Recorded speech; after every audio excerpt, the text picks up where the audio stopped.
C'est qui votre animateur préféré avec lequel vous avez grandi? J'attends la réponse. Vas-y. Tian Barthez. Non mais vas-y. La vie de ma mère, je préfère 100 fois sucer la bite à Ardisson que dire que j'aime Yann Barthez. Vraiment. Le chat, moi là, je vous avoue que mes sujets principaux en ce moment dans ma tête, c'est Thierry Ardisson. Est-ce que vous voulez qu'on en parle brièvement? Il a clamsé, je souhaite la mort à personne, mais lui, mort, Osef++. Ah ouais, Osef++, Forly, je pense que tu te rends pas compte de ce que c'est Ardisson. Je pense que ceux qui se réjouissent de la mort d'Ardisson ne se rendent vraiment pas compte de ce qu'il a fait pour la télé. Vive Ardisson, moi, c'est à 1000%. Genre, après, nier qu'il était misogyne, nier qu'il a pas dit des trucs chelous à Matzneff avec BD, nier, je sais pas moi, quelle dinguerie, que c'était pas un royaliste, ce serait mentir. Antisémite aussi, oui, bah royaliste et antisémite, ça va ensemble, quoi. Il a lancé Soral. Oui, bon, après, comme il a lancé Thierry Messant, comme il a lancé aussi des gens d'extrême droite. Enfin, tu vois, genre, c'était un des premiers aussi à inviter des élus d'extrême droite sur ses plateaux. En vérité, en fait, il faut comprendre un truc, c'est que Ardisson fonctionnait vis-à-vis... Moi, je trouve que c'est un génie, je vais vous le dire tout de suite, voilà, faut que je délivre le truc, sinon on pourra pas en parler. C'était un salaud, ok, mais il a fait des trucs intéressants pour la télé. Je sens que c'est... Ah non, le terrain est miné. Mais bien sûr que c'était un fils de pute. Le mec, qui savait qu'il fallait jouer des pulsions sadiques du public pour créer de l'audience. Et qu'en fait, la haine attirait autant de sympathie que la joie. Et Ardisson, ça, il l'a compris, notamment en ramenant des personnages polémistes. Et même des fois, qui portaient des propos de haine. Moi, je ne nie pas ça. Mais en même temps, il y a un tour de passe-passe dans cette réflexion qui a créé des moments de télé de zinzin. Et même des rencontres entre le show business et le monde politique qui se créaient pas dans d'autres cadres que celui qui était son plateau. Et là, je parle pour tout le monde en parle. Mais en mode tout le monde en parle, le chat, tu pouvais te retrouver avec, je sais pas, un représentant du CRIF et Besancenot. Tu pouvais te retrouver avec un élu du PS et un rappeur qui lui mettait des taquets. Tu pouvais te retrouver avec Eric et Ramzy et un Balkany et ils allaient se le faire. Et en fait, je vais pas vous dire que ce mec-là, il est vertueusement bon et que j'espère qu'il atteindra le paradis. Déjà, c'est pas moi qui décide de ça, le chat, comme vous et moi. Et aussi, moi, je tiens à dire que si vous voulez le cancel, il est mort. Ça veut dire qu'il n'y a plus rien à cancel. Ça veut dire vos réflexions un peu de principe vertueuses, vous pouvez les mettre de côté. Ça va, on peut parler d'un sujet tout en prenant la chose dans son entièreté. Kuckerman, Besancenot. Ah ouais, moi, j'avais chialé quand je l'avais vu quand j'étais petit. J'avais chialé d'empathie pour Besancenot parce que perso, créer des moments à la télé en passant par l'humiliation, la domination, parfois, je t'avoue, pas fan, mais j'entends ce que tu dis, bien sûr, mais c'est pas que ça. Mais alors, déjà, lui, il assumait. De deux, je trouve que l'humiliation et la domination, elle est certes gaze, mais moins outrancière que pouvait l'être celle d'Hanouna. Et de trois, son rapport au divertissement n'est pas que celui-ci. Par exemple, lui, son grand problème qu'il avait avec Internet, malgré le fait qu'il a investi Internet avant sa mort, c'est le fait que lui, il investissait des 200 000, 300 000, 400 000 euros dans des émissions. Et en fait, du coup, lui, il voulait des danseuses, il voulait un orchestre, il voulait des comédiens en plus sur le plateau, en plus des invités. Et en fait, ça coûtait de l'argent. Et bref, il a créé quelque chose à la télé. Genre vraiment. Et genre en même temps, tu vois, vous pensez au plateau télé, mais je pense même les dégènes du chat, si vous connaissez pas Paris Première, allez regarder Paris Première. Paris Première, c'est vraiment votre vie parisienne que vous vivez, les dégènes du chat. Genre, et me dire l'inverse, moi je rigole quoi. Genre, et par ailleurs, c'est aussi dans ces mêmes soirées qu'on fréquente vous et moi qu'on rencontre des gens qui sont tout aussi bizarres politiquement et par exemple qui font partie de nos lores. Moi c'est ça qui me fascine, c'est quand Ardisson il me parle du palace, des bains de douche. Non mais le chat, sérieusement là, vous êtes tous en mode full hate. Attendez, sondage, parce que là c'est sérieux. J'aime pas. J'aime. Ah ouais, c'est vraiment un 50-50 sur Ardisson. Mais non, mais en fait, tout simplement, voilà, moi, Ardisson, ce que j'aime bien, c'est que, en fait, quand tu regardais la télé, t'avais une télé consensuelle et t'avais une télé punk. Et que, ok, d'accord, c'était un fils de pute, on est tous d'accord sur plein d'aspects. Et en même temps, bah, moi, je suis fan de lui pour ça. Ça reste un prolo drogué qui a réussi à la télé et qui a réussi à amener son degré de marginalité là où il n'y en avait pas. Et qui a réussi à briser un peu un ton lisse et consensuel et à faire rencontrer des mondes qui voulaient pas se faire rencontrer. Dire après qu'il n'était pas obsédé avec les meufs. Genre le truc qui était horrible, c'est que c'était la société de son époque. C'est pas pour le défendre en mode dire oh là là, il était pas voilà, tu vois, genre en mode c'était la société de son époque dans le sens où il avait conscience que de faire une blague de cul, ça allait réveiller l'audimat. Et ça, faut pas se mentir, c'est une réalité le chat. Après, nier qu'il y a pas un rapport de domination dans ce genre de moment, c'est être un fils de pute antiféministe. Et sur ça, on est d'accord. Malheureusement aussi, qui ne le faisait pas à la télé avant. Genre en mode, ça veut dire que si on reproche ça à Addison, on reproche ça à Ruquier, même à Salamé qui le fait encore aujourd'hui. Michel Drucker n'a jamais été misogyne. Non mais quel présentateur télé n'a pas été misogyne, le chat? Genre, auquel cas, on parle d'Harry Roselmack et vas-y, tu vois, Harry Roselmack, il a eu quoi, 7 à 8 vite fait et quelques 20 heures, quoi. Genre, en fait, ça veut dire quel est le personnage safe de la télé que vous prétendez vanter. Il était aussi antiphone, antisémite, islamophobe, raciste, etc. Oui, comme tout le monde, on s'en tape. Le paradoxe, c'est que vous le détestez, mais quand vous voulez trouver une interview stylée, vous allez voir les siennes. Bah ouais, moi je suis un peu d'accord, hein, RSA gros. Genre vraiment. Et puis moi j'aime bien sa posture de méchant. Gros sexisme, misogynoir, mépris des rappeurs. Mais j'en ai rien à battre déjà qui méprise les rappeurs. Peut-être qu'il a pas tort sur ça de les mépriser. En tant que fan de rap. Ok pour les rappeurs, mais misogynoir et islamophobie, c'est pas fou. Je sais, genre oui. Et quand bien même, tu vois, genre j'ai envie de te dire, mais comme n'importe quel présentateur de la télé, tu vois, tu marques Olivier Fogel, tu vas pas me faire croire que c'était un défenseur de l'antiracisme et pas un misogyne, tu vois. En fait, ce qui m'énerve, je sais pas comment vous dire. Vous regardiez quoi? C'était qui votre animateur? Si vous faites un flashback de ces 30 dernières années, parce que là, je pense que vous avez tous entre 20 et 30 ans dans le chat, majoritairement. C'est qui votre animateur préféré avec lequel vous avez grandi? J'attends la réponse. Vas-y. Et je demande aussi la question au plus woke du Patrick Sébastien. Ok, Patrick Sabatier. Bob l'éponge. Eric et Nolo, perso. Non mais tu sais que moi je peux te prendre au premier degré parce que moi j'ai regardé On n'est pas couché à l'époque d'Eric et Nolo et dire que c'était pas une superbe émission malgré le fait que c'est des fils de pute, bah ce serait mentir. C'est là où en fait vous avez un problème dans le rapport au divertissement et le rapport aux idées politiques, c'est pas la même chose quoi. Ruquier, j'avoue. Ah Ruquier, du coup ça te fait rire quand il fait des blagues archi misogynes et sexuelles sur les meufs du plateau qui passent devant lui? Ça te pose pas de problème Aristide? Fred et Jamy. Donc toi ça te pose pas de problème que Jamy il ait retweet des trucs d'extrême droite? Yann Barthès! Non mais vas-y. La vie de ma mère, je préfère 100 fois sucer la bite à Ardisson que dire que j'aime Yann Barthès. Vraiment. Sonia De Villers. Alors, moi aussi, j'aime beaucoup Sonia De Villers, tu vois, mais par ailleurs, ça te pose pas de problème quand tu sais pas qu'elle est sioniste? En fait, si vous jouez à ce jeu-là, moi, je peux vous cancel n'importe quel animateur télé, quoi. Ça te dérange pas que Barthez a fait une quenelle? Ah oui, il a fait une quenelle. Ça vous dérange pas que Yann Barthez, il a fait le plébiscite de Macron pour qu'il arrive au pouvoir à la télé? Deniso, j'avoue que c'est un peu le mec que tu peux pas toucher. Mais pareil, Prolo qui a commencé à partir de rien. Hein. C'est quoi le bail sur les quenelles? Tu vois, Forlif, il veut cancel. Regardez. Bah, il s'est fait piéger. Il y a un Soralien de Denis qui lui a demandé de faire une quenelle. Il l'a fait parce que c'était à la mode en 2012. Je vous demande, c'était qui votre présentateur télé préféré?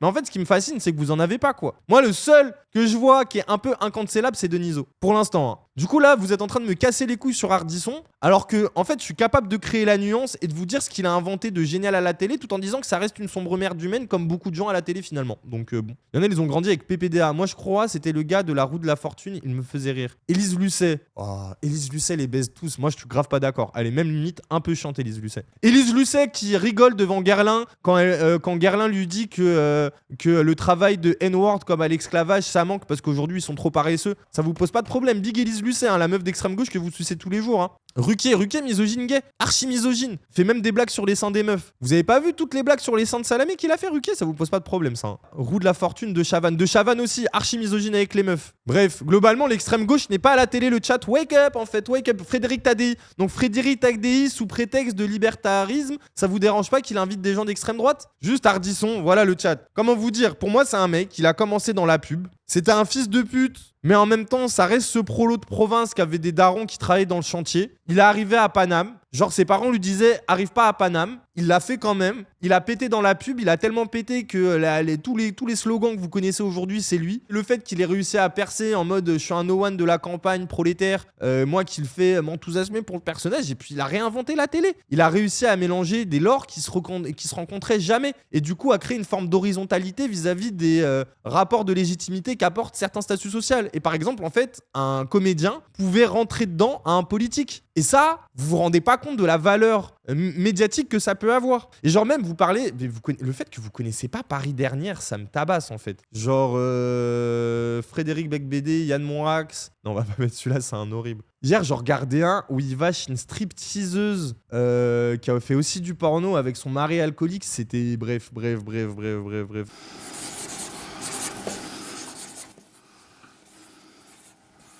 Il y a une odeur très particulière. Quand on se balade dans les loges, c'est un truc inoubliable. Ouais. Tu l'as pas trouvé avec Anton? Non, chez Picasso. Ah mais c'était C'était Jean-Pierre Coff. C'est Jean-Pierre Coff, putain de bordel de merde. Même si tu l'as descendu 100 fois, Tu sais toujours que tu peux te péter la gueule la 101e fois. Mais non, mais je sais pas quoi. Attendez, que je vous trouve un passage sympa. Regardez, il est où Jamel? Voilà, il est là, Jamel. Regardez, ça n'a aucun sens ce qu'il faisait en fait.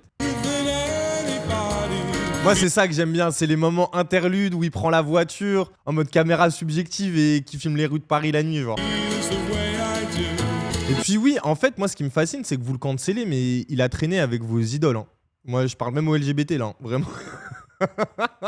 Ça veut pas dire que bon, ça le légitime. Mais eux, ils l'ont pas cancel à l'époque, hein. Je pense qu'il était déjà horrible aussi, hein. Il traînait avec eux au palace, au bain de douche, bref. C'est pour ça que ça m'énerve votre truc sur Ardisson. C'est qu'en fait, vous faites les mecs en mode oh là là, il était misogyne, mais vous croyez que j'ai pas vu? Genre l'autre fois, je parlais de l'actrice qui a joué dans Baron Noir, là. La meuf qui est archi jolie, la brune avec les yeux bleus. J'ai oublié comment ce qui s'appelle, qui joue un peu le rôle de Macron dans la série. Et bien, tu vois, genre j'ai regardé d'elle des vidéos jeunes, tu vois, bah oui, c'est sûr, elle est très jolie, elle est magnifique, elle a un talent de fou, elle a un grade de voix de fou, elle a l'air archi intelligente, c'est une lettrée, elle parle de romans comme personne n'en parle. Et sauf que quand elle arrive sur le plateau, ouais, Anna Mouglali, c'est ça. Quand elle arrive sur le plateau, elle se fait full sexualiser. On lui parle que de cul. Et tu vois, là, non mais le chat, vous croyez que je suis un débile et que je vais fermer les yeux en disant oh Ardisson, pas problématique, lol, dans ce genre de moment. Et en même temps, on l'a tellement légitimé dans ce laisser-faire de tu peux dominer des meufs et on te laissera jamais, on te dira jamais rien, voire même, tu vois, genre ça peut même être du divertissement que le mec, bah il a adoubé ce genre de procédé. Ça veut pas dire que j'en fais de ça le mien, quoi. Oui, je disais, c'est juste que voir des gens prendre sa défense en mode ah ouais, mais il était marrant et provocateur, moi, m'en fous. Mais c'est un sexiste qui a nourri la génération de nos darons du sexisme. Ouais, mais en même temps, tu peux dire. En fait, je trouve que c'est plus intéressant de questionner comment le sexisme c'était devenu une gimmick de divertissement chez lui et de voir qu'est-ce que ça crée chez les gens. Parce que, regarde, moi je pense que Ardisson, il aurait pas été autant sexiste à la télé s'il savait pas que ça aurait autant de résonance chez les gens. Faut pas oublier un truc, c'est que Ardisson, il a embrassé l'étiquette du mec sadique. Mais le sadisme, c'est aussi... pourquoi il s'est fait cancel, ça? C'est aussi parce qu'il renvoie à, à des désirs qui devraient être interdits. Clairement, il y a des choses chez Sad où le mec, c'est horrible. Le mec, il te raconte des viols, il te raconte qu'il coud le vagin de certaines femmes. C'est vraiment des choses, tu vois, que personne, je pense, tu vois, de genre de... Voilà quoi, moi je suis pas dans ça, tu vois, clairement. Et en même temps, moi je trouve que c'est intéressant de comprendre pourquoi on veut l'interdire. Parce que en vérité, une société bien éduquée, elle a pas besoin d'interdire un auteur comme ça. Parce qu'elle est prémunie vis-à-vis de genre de rapport à la sexualité qui n'est pas le sien. Et puis oui, du coup, moi je trouve que c'est un peu révélateur le truc de oh vas-y, on n'en parle pas. Que en fait, il y a une base littéraire qui exprime ce genre de désirs qui sont sordides et horribles. Mais par contre, tu fais croire que personne ne peut le penser ça. Personne ne peut penser au pire désir, aux pires pulsions. Alors même qu'on continue de voir que ça arrive. Regardez, il y a des crimes pédophiles. Regardez, il y a des viols. Et moi, je trouve que Ardisson, lui, jouait de ça. Ardisson, il jouait du fait qu'il savait que les gens, ils avaient des bas instincts. Ils avaient des pensées mauvaises, des pensées un peu crades, des pensées gaze. Et que ça passait par l'humiliation. Ça passait par la domination. Et ça passait aussi par la sexualisation. Dire que c'est pas problématique, ce serait mentir, on est tous d'accord sur ça. Dire par ailleurs que ça a pas créé des moments de génie, bah les moments où il commence à mettre des coups de pression à des stars, que t'as des Jean Rochefort, il le raconte là dans une interview à la Légende, il y a des Jean Rochefort qui viennent sur le plateau et qui l'humilient en faisant en faisant genre qu'ils le connaissent pas, alors que c'est une star du cinéma français qui commence à péter le bras d'un chanteur en essayant de le en essayant de l'étouffer à moitié dans une baignoire, mais parce qu'il sait qu'il va pas le faire jusqu'au bout et que c'est la télé. Bah en fait, comparé à tout ce qui se faisait de lisse et consensuel pour l'époque, après tranquille, on peut détester le personnage pour ce qu'il était et pas vouloir le cancel. Heureusement, vous comprenez pas quand vous écoutez Futur, la vie de ma mère. Après, créer des situations inconfortables et remplacer des seuls pour justifier le divertissement, vraiment, j'avoue, c'est pas mon kiff. Bah ok, d'accord. Genre, et en même temps, bah demande à la télé d'il y a 20 ans d'être déconstruite. Vas-y, Forlif, va voir tous les présentateurs télé de l'époque et leur dire vous n'étiez pas déconstruits. Moi en fait ça veut pas dire qu'ils sont pas en tort vis-à-vis de ce qu'ils ont créé aujourd'hui, et en même temps bah c'est la télévision d'il y a 20-30 ans, genre que désolé, moi j'y étais pas, tu vois. Est-ce que j'ai choisi de grandir avec ça, tu vois ce que je veux dire? Et même est-ce que c'est pas intéressant de récupérer ce qu'il y avait de bon chez Ardisson et le décorréler de tout son système de rapports oppressifs, dominants, masculinistes que vous décrivez pour en faire quelque chose d'un peu plus cool et vertueux? Moi perso je resterai un fan de Ardisson, tu vois, mais je resterai un fan de Ardisson pour ce qu'il y a de bon. Pour son côté, j'aime les marginalités, je vais faire Paris dernière, je vais aller traîner dans les endroits crades de Paname, je vais te mettre un président du CRIF avec un Besancenot en face à face, je vais te faire que Omar et Fred, il va aller engueuler tel maire LR qui dit des dingueries sur la police. On adore ces formats et on n'aime pas la misogynie, c'est simple MDR. Bah ouais, la vérité, tous les gens de ma génération, ils ont juste décidé de détester Ardisson car ils sont jamais remis de l'interview de Squeezie. Ah, Murat Soro, c'est vrai! C'est vrai. En plus, il a reconnu qu'en plus il avait été un peu condescendant avec Squeezie. Murat Soro, il a raison, les jeunes, ils aiment pas Ardisson pour Squeezie et pas la misogynie, les autres, on n'a pas... Non mais après, arrête, parce que tu vois, même moi, quand je vois... Attendez, vous me parlez de misogynie. Attendez. Le passage où il est avec Beck BD et Madznef et qui disent à Madnef ok, nous on va choper des gonzesses, toi tu vas te taper des mineurs en lui donnant de l'ecstasy et que ça les fait rigoler. Vous croyez que je suis pas choqué? Vous croyez que je suis pas un humain normal, genre? Vous croyez que j'ai pas Frisk Corleone, Alpha 520, Shaun, la menace fantôme, PDM dans ma tête? En fait, voilà quoi, genre... il a pas reconnu du tout, lui il a fait un dos d'honneur. Non, si, il a reconnu. Récemment, dans ses dernières interviews, tu vas regarder celle sur le média Légende, là, avec l'autre connard, là, il reconnaît qu'il a été condescendant avec lui et qu'en même temps, c'est parce qu'Internet, c'était pas son audience. Et par ailleurs, moi, je trouve que c'est un peu rigolo parce qu'il a pas tort non plus dans ce qu'il raconte. Il se dit, moi, en fait, ce qui me fait peur avec Internet, c'est le fait qu'aujourd'hui, pour créer du contenu, vous avez besoin de moins de moyens. Mais que du coup, moi, ce que j'entends un peu, c'est le truc à... En fait, vous pouvez moins émerveiller les gens. Et lui, quand il dit moins de moyens, c'est pas forcément faire des big prods comme Inoxtag en allant sur l'Himalaya, plus que de pouvoir inviter des orchestres et des danseuses, quoi. Et faire en sorte que l'émission devienne une fête. Et ça, en vrai, j'entends un peu son argument, mais sinon, ça fait un peu boomercore. Voilà. Non, mais voilà, c'était mon coup de gueule pro Ardisson, mais la vie de ma mère. Sinon, on est acquis, quoi. Genre, vraiment, en fait, Et de toute façon, je vous baise. En fait, c'est même pas on est acquis, parce que le gars, j'ai pas envie de le soutenir comme s'il était vraiment Zawakor. Je sais pas s'il était Zawakor, mais moi, son côté punk, la vie à la télé, ça faisait trop du bien. Ça faisait trop du bien. Genre, vraiment, c'était trop cool à regarder. Je vais pas mentir. Genre qui d'autre vous aviez? Et puis, en plus, non, mais attendez. Parce que... Attendez. Parce qu'à l'époque d'Annie Eraz, vous suciez bien la bite quand ça parlait d'Esprit Canal. Vous suciez bien la bite, hein. Esprit Canal. C'est qui l'Esprit Canal, à votre avis? Qui a participé à créer cet Esprit Canal? J'attends la réponse. Attendez, je croise les bras, j'attends la réponse. Alain de Griff, connu, Bruno Gaccio, lol. Ardisson et les Guignols, Alain de Griff. Bah voilà, tu vois, Ardisson en partie, oui, les Guignols aussi. La daronne aimait trop les émissions d'Ardisson ici. En tout cas, globalement, regardez, j'étais obligé de faire le gauchiste de jeu de nuances 10 ans pour vous expliquer juste un truc simple, quoi. Bref. Ah, il y en a, vous m'avez trop énervé, hein. Il est misogyne, Ardisson. Oui, merci Sherlock. En fait, Ilyes, tu parles d'Ardisson, mais moi je ne peux pas car c'est un dominement misogyne. Oui, merci Sherlock. Genre. Oh, il est raciste, Ilyes, et tu valides ça, bravo. Ah, comment vous faites pour vivre dans votre vie au quotidien, quoi? Genre vraiment, Ardisson. Puis vraiment, moi au bout d'un moment, votre rapport fasciste au monde. Hein. Voilà, c'est bon, je le dis. Hein. Vous êtes vraiment des fachos en puissance. Hein. Moi, les débiles qui cancellent par principe, genre vraiment, qui sont incapables de jeu de nuance, même avec un mort.